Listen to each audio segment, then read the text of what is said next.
সুপ্রিয় বন্ধুগণ, যারা রিটেন স্পোকেন গ্রামার শিখবেন এবং অপরকে শেখাবেন তাদের জন্য আজকের এই ভিডিওতে ইউজেস অফ নট অর্থাৎ নটের ব্যবহার নিয়ে আলোচনা করব। হ্যাঁ বন্ধুগণ, ইংরেজি এবং বাংলা ভাষায় নটের ব্যবহার হলো টোটাল 15 থেকে 20 ভাবে ব্যবহার হয়।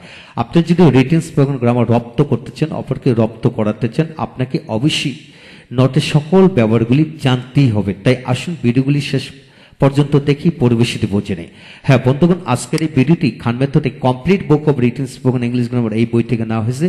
এই বইটির ওপর ইতিমধ্যে 800-র মতো ভিডিও লেকচার তৈরি করে ফেসবুক, ইউটিউবে দেওয়া হয়েছে। সেগুলো দেখুন, প্রতিটি ভিডিও আপনাদের কাজে আসবে এবং ভালো লাগবে।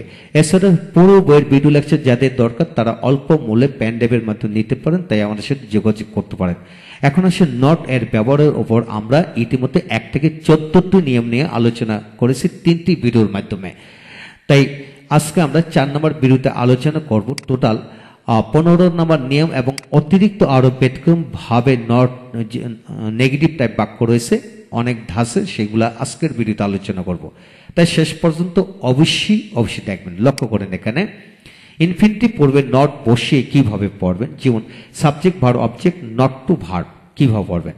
যে it is time not to do the work, এখন কাজটি না করার সময়, এখন না যাওয়ার সময়, এখন না পড়ার সময়, এখন বিরক্ত না করার সময়, এখন না খাওয়ার সময়। It is not time to eat rice, এখন it is not time to disturb me, it is not time it is time not to do the work, it is time not to help other, it is time not to go out, এখন বাইরে না যাওয়ার সময়, it is time not to spend much money, এখন অনেক টাকা ব্যয় না করার সময়। এইভাবে আপনি ডু এর জায়গায় হাজার হাজার বার বসে পড়তে পারবেন।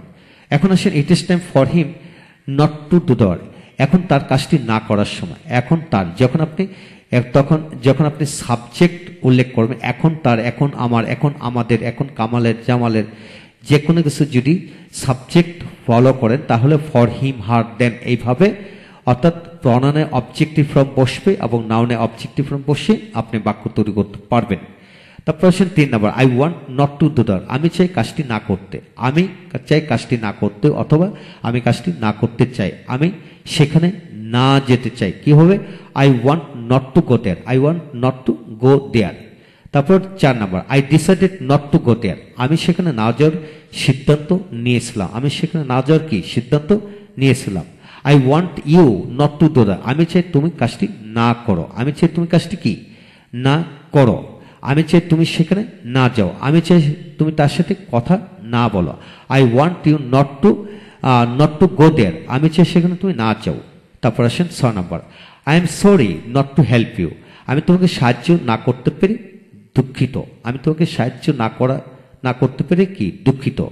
You are requested not to disturb me, আমাকে বিরক্ত না করে তোমাকে অনুরোধ করা হলো।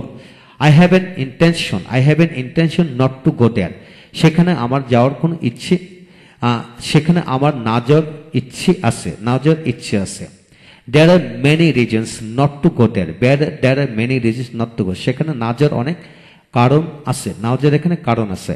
I told him not to go out, আমি তাকে বাইরে না যেতে বলেছিলাম, আমি তাকে কি বাইরে না যেতে বলেছিলাম। তারপর আসেন I am suppose to not to do that, আমার কাজটি না করার কথা, আমার কাজটি কি না করার কথা। He seems not to do that, সে মনে হয় কাজটি করে না, সে মনে হয় কি কাজটি করে না। He wants not only to read but also to teach English, সে শুধু ইংরেজি পড়তেই চায় না, ইংরেজি পড়াতেও চায়, সে শুধু ইংরেজি পড়তেই চায় না, ইংরেজি পড়াতেও চায়। হ্যাঁ বন্ধুগণ, লক্ষ্য করুন, এখানে কিন্তু 11টি বাক্য দেওয়া হলো।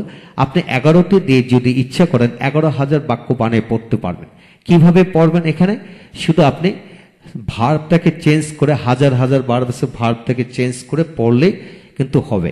এখানে সবগুলা বাক্য কিন্তু দু দিয়ে বোঝানো হলো, ক্ষেত্রবিশেষে এখানে রিড দেওয়া হলো, তবে সবগুলো কিন্তু দু দিয়ে দেখানো হলো। একটি ভার্ব দিয়ে যদি আপনি সবগুলা 13টি বাক্য নমুনা শিখে ফেলতে পারেন তাহলে হাজার হাজার ভার্ব দিয়ে একই নেমে পড়তে পারবেন। একই নেমে পড়ার পর প্রতিটি বাক্যকে আবার সাবজেক্ট বা অবজেক্ট এগুলা চেঞ্জ করে করে পড়বেন, বিভিন্ন টেন্সের আদলে পড়বেন।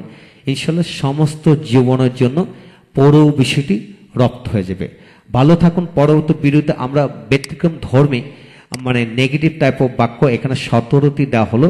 আপনি যদি নেগেটিভ টাইপের সকল ধরনের বাক্য শিখতে চান, 1 থেকে 15টি গঠনের মানে নটের ব্যবহার অবশ্যই আপনি রপ্ত করতে হবে। এছাড়া আরও ব্যতিক্রম ধর্মী অনেক বাক্য আছে, সেগুলো রপ্ত করতে হবে যদি শিখতে চান। হ্যাঁ বন্ধুগণ, এই হলো ইনফিনিটিভ নেগেটিভ টাইপের বাক্য। যেটা আপনি ইনফিনিটিভের সকল ব্যবহার শিখতে চান, তাহলে ইনফিনিটিভ ব্যবহার টোটাল হচ্ছে, অর্থাৎ টু ডু দিয়ে ইংলিশ ল্যাঙ্গুয়েজের টোটাল 64টি গঠনের ব্যবহার রয়েছে। ইতিমধ্যে 64টি গঠনের ব্যবহারের উপর কমপক্ষে 50 থেকে 60টি ভিডিও লেকচার দিয়েছি। যদি শিখতে চান তাহলে আপনাকে সকল ভিডিও লেকচার দেখতেই হবে। এই জন্য আপনারা সকল ভিডিও লেকচার প্যান্ডেবের মাধ্যমে নিতে পারেন, অল্প মূল্যে।